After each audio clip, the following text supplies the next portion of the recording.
요즘 우리나라에서는 대통령의 말 한마디로 인해서 나라 전체가 떠들썩합니다. 미국 대통령과 잠깐 만난 자리에서 뱉어낸 대통령의 욕과 비속어가 영상 카메라에 그대로 노출되었기 때문입니다. 지칭하는 상대가 누구인지 차치하고라도 대통령이 사적으로도 해서는 안 될 말을 공적인 자리에서 했으니 사과하면 될 일이었습니다. 그런데 방송사가 국격을 떨어뜨리고 동맹관계를 훼손하는 방송을 했다느니 야당이 동맹관계에 개의치 않고 정치 공세를 하고 있다느니 버젓이 영상으로 남아있는 말을 생각이 나지 않는다느니 하면서 일파만파 문제를 확산했기 때문입니다. 인간이라면 주의 고하를 막론하고 실수를 할 수 있습니다. 하나님의 형상으로 지음받은 인간은 하나님 아버지의 온전함을 바라보고 온전함을 추구해야 하는 것이 옳지만 언제나 부족한 부분을 지닌 것이 인간 존재의 현실입니다.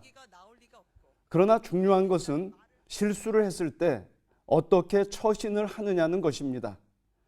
실수를 실수로 인정하는 사람에게는 다시 시작할 수 있는 기회가 주어집니다.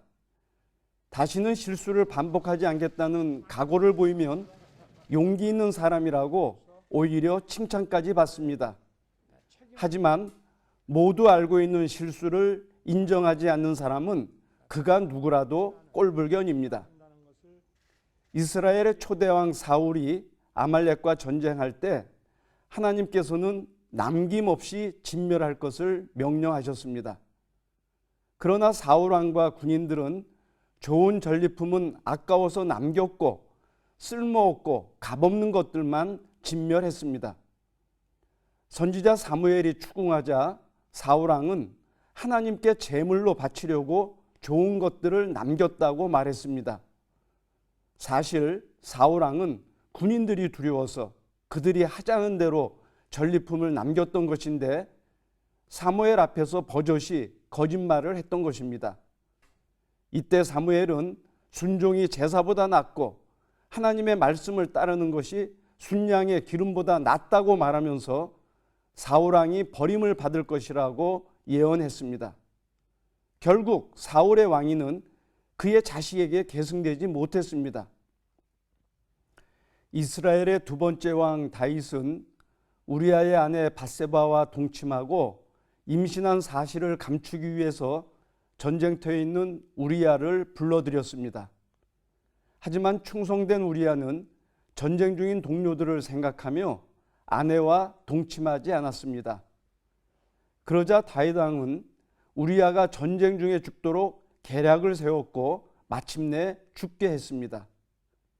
이때 선지자 나단이 찾아와서 가난한 사람의 암양을 빼앗은 부자 이야기를 통해서 당신이 그와 같은 사람이라고 지적하자 다윗 왕은 자신이 주님께 죄를 지었다고 곧바로 인정했습니다. 그때 다윗 왕 역시도 거짓말을 할 수 있었고 심지어 자신의 잘못을 지적하는 선지자를 무시하거나 처형할 힘까지 갖고 있었습니다. 그러나 그는 그리하지 않았습니다.